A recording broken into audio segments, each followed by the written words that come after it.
देखिए, कहते हैं जरूरत से ज्यादा क्या जरूरी है हमारे लिए, यह मायने रखता है। तो आज की वीडियो स्टार्ट करते हैं।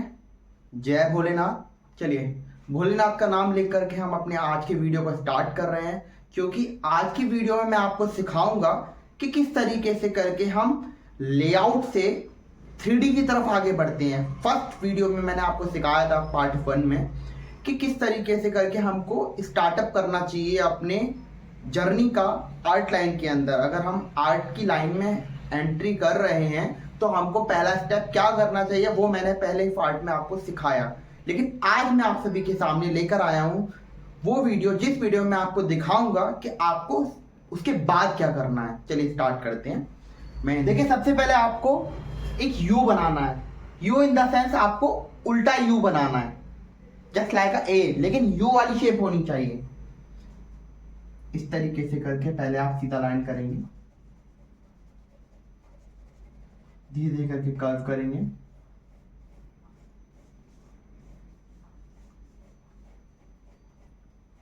प्रॉपर गोलाई बिगड़नी नहीं चाहिए।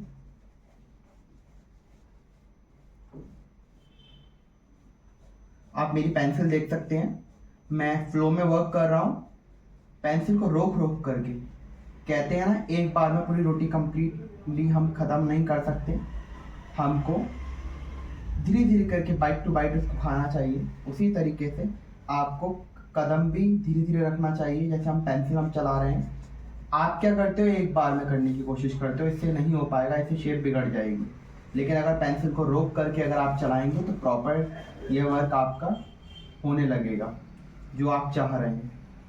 मैंने ये वर्क किया इस तरीके से, और अब यहाँ पर ये कर दिया ऐसे, ये आप देख सकते हैं ये कंप्लीट होने लगा। इसी तरीके से मैंने रफ स्ट्रक्चर यहाँ पर कर लिया, यह भी आप सब देख सकते हैं किस तरीके से करके मैं ड्रॉ कर रहा हूँ।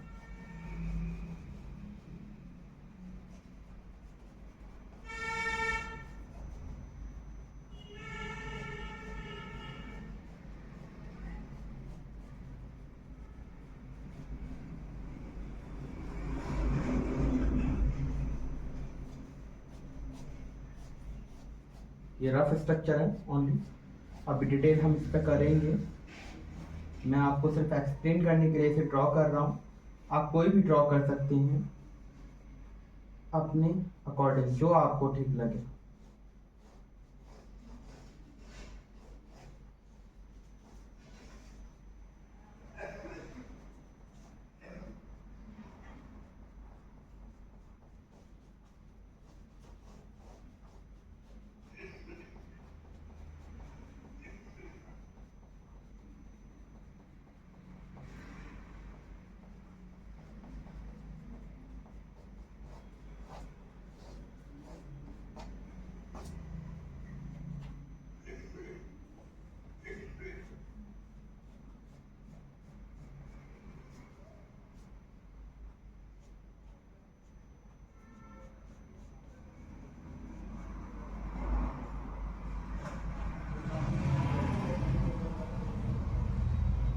जैसे कि आप सभी को पता ही है, मैंने जो ड्रॉ किया है वह शिवलिंग है।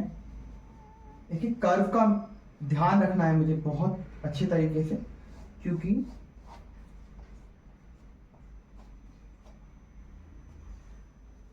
ये रफ स्ट्रक्चर ड्रॉ हो चुका है। अब आगे का मैं आप सभी को इसके बारे में, तक जो आप सभी ने देखा यह है शिवलिंग में मन से बना रहा था। लेकिन आज मैं थोड़ी सी कुछ बात भी करना चाहूंगा आप सभी के सामने। अक्सर होता क्या है, जब भी हम किसी कंपटीशन में पार्टिसिपेट करते हैं, कोई भी है, मतलब मैं अपनी बात नहीं कर रहा हूँ, मैं किसी बिगिनर की बात कर रहा हूँ, मैं छोटे बच्चे की बात कर रहा हूँ, तो कहा जाता है देख कर नहीं बनाना, ये मत करो वो मत करो, घर से प्रैक्टिस करके आओ। कभी कभी तो ऐसा होता है बच्चों को पता ही नहीं होता, सडनली कंपटीशन रख दिए जाते हैं। कल कंपटीशन है और बच्चे का एग्जाम भी है, बच्चा कंपटीशन करेगा तो कैसे करेगा, पॉइंट की बात है। कुछ बच्चे जा ही नहीं पाते कंपटीशन में कि हम बना नहीं पाएंगे। बच्चों को इस तरीके से डरा दिया जाता है कि बच्चा ये बहुत हार्ड चीज है, नहीं, आर्ट को देखकर नहीं बनाना, बिना देखे बनाना है। अरे नकल के लिए भी अकल चाहिए, ये मैं हमेशा कहता हूँ, हर किसी से कहता हूँ। मैं खुद बिना देखे बनाऊंगा तो स्ट्रक्चर मेरा पूरा हिल रहा है। अब इसको मैं अगर करेक्टली अगर अपने तरीके से देख करके बनाऊंगा तो मैं साइड में आपको उसे भी ड्रॉ करके दिखाता हूं। तो दोनों में आप फर्क देखिएगा कि कितना बड़ा फर्क होता है देखकर बनाने में और बिना देखे बनाने में। कारण ये है कि अक्सर जब भी हम कुछ चीज बनाते हैं तो बिना देखे बनाने में हमारे पास कोई सब्जेक्ट नहीं होता, कोई ऑब्जेक्ट नहीं होता, कुछ नहीं होता। तो बिना देखे मतलब मन से हम कॉपी करने लग जाते हैं कि मन में हमारे जो भी थीम है, पिक्चर है, जैसे कि हर किसी को पता, अगर मैंने आपसे कहा एक एप्पल की ड्राइंग बनाओ, आपको पता होता है कि एप्पल कैसा हो दिखता है। आप क्या करोगे, एप्पल को इस तरीके से बना दोगे कि ये देखिए एप्पल ऐसे होता है, ये और ये किया, ड्रॉ किया, यहाँ पर ये किया, एप्पल इस तरीके की शेप होती है।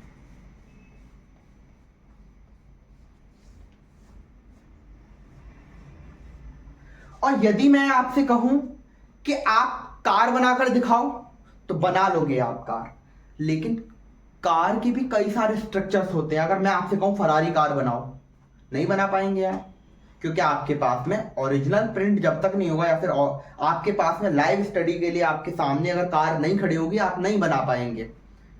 जब इतने बड़े होने के बाद हम खुद नहीं बना पा रहे तो हम किसी और से क्यों इतना मतलब कि अपेक्षा करते हैं कि वो बना लेगा। इंटरनेशनल लेवल के भी कॉम्पिटिशन्स होते हैं, वहां पर भी सभी को टाइम दिया जाता है कि आप अपने फ्री होकर के फ्री स्टाइल में बनाइए। एक आर्टिस्ट को टाइम दिया जाता है कि आप अपने अकॉर्डिंग बनाइए, हमें सिर्फ उस दिन एग्जीबिशन है, आपको वहां पेंटिंग लगानी होगी। हर आर्टिस्ट अपने जो भी अनुसार अपने मतलब कि एक आइडिया लेता है इधर उधर से, कहीं ना कहीं से, उस फिर पेंटिंग पर वर्क करता है, उसके बाद में उसको क्रिएट करके सामने रख देता है गैलरी में। तो आप ये बात समझने की कोशिश करिए कि जिस तरीके से बड़ा भी नहीं बना पा रहा है मन से सिर्फ हम ये चीजें बना सकते हैं कि नोज बना ली, लिप्स बना लिया, लेकिन पर्टिकुलर जो अगर हम किसी सब्जेक्ट की बात करेंगे तो हम वो चीज जो निकालेंगे ना वो हम देखकर ही निकाल पाएंगे, क्योंकि हमारे पास में इमेज होगा तो हम लर्न कर पाएंगे। स्टार्टिंग जो होगा हम यानी कि स्टार्टिंग जो कर रहा है, जो भी स्टूडेंट्स स्टार्टिंग कर रहे हैं, समझ नहीं पा रहे हैं, उनको पहले देखकर बनाने की जरूरत है। बिना देख के बनाने से क्या हो जाएगा बताइए। बिना देख के उन्हें आता ही नहीं है, उन्हें पेंसिल चलानी आती नहीं है, आप उनसे कह रहे हैं कि बिना देखे बनाइए, ऐसा नहीं होता। देखिए अब ये मैं नोज बिना देखे बना पा रहा हूं, लेकिन किसी और से कहा जाएगा बनाओ, वो नहीं बना पाएंगे। क्यों नहीं बना पाएंगे? क्योंकि प्रैक्टिस नहीं होगी। जब तक उनकी प्रैक्टिस नहीं होगी वो कैसे बना पाएंगे। तो मैं वही कहना चाह रहा हूं कि जब तक फ्लो नहीं आता आप लोग देख कर बनाइए, किसी की बातों में मत आइए। भटकाने वाले इस दुनिया में बहुत हैं, कहते हैं एक गुरु ढूंढोगे 1000 गुरु मिलेंगे, लेकिन एक सच्चा गुरु आपको भरी महफिल में भी पहचान लेगा। पर शर्त यह है पहले उस लायक बनिए तो सही, आप खुद को पहचानिए तो सही।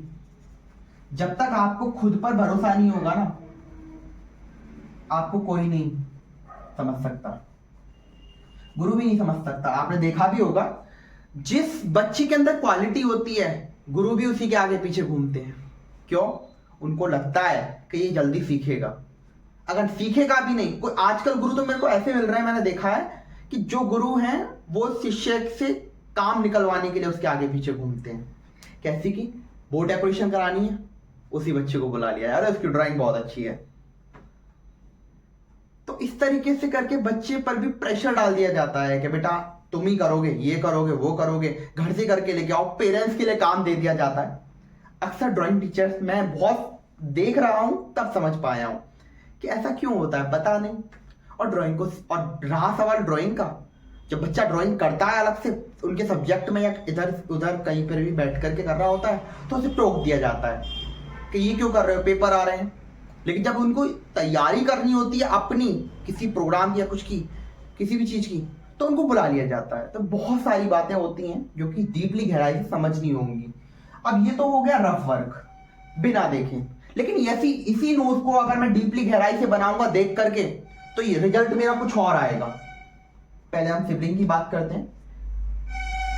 वैसे आप लोगों ने ये पिक्चर तो देख ही ली है, नया बनाने की बजाय टाइम वेस्ट करने से अच्छा मैं इसी को करेक्ट करके दिखाऊंगा, ठीक है।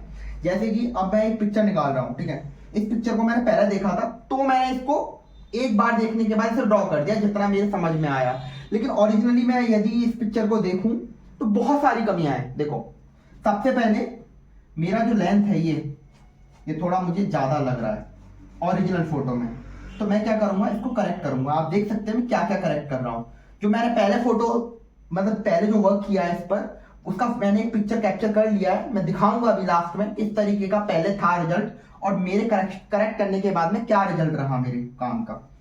अब यहाँ पर मैं करेक्ट कर रहा हूँ, ये मैंने एक कर्व कर दी लाइन। अब यहाँ पर अंदर की साइड में मुझे क्या लगता है, यहाँ पर एक कट आएगा, तो मैं यहाँ पर एक कट दे रहा हूँ। ज़्यादा नहीं, थोड़ा सा रहेगा बस। ये मैंने कट दे दिया अपने नज़रिए के लिए। अब एक और कट दे दिया यहाँ पर मैंने देख करके। मैं तो साफ कह रहा हूँ, हाँ मैं नकल कर रहा हूँ, देख करके काम कर रहा हूँ, क्योंकि मुझे ये पता है कि अब तक मैं यहाँ तक जो पहुँचा हूँ मैं देख करके पहुँचा हूँ। आज कोई भी ड्राइंग बनवाते हैं, पिक्चर्स बनवाते हैं, पेंटिंग बनवाते हैं, सम्मान होता है, बहुत खुशी मिलती है। आज मैं सिखा भी रहा हूँ देख करके।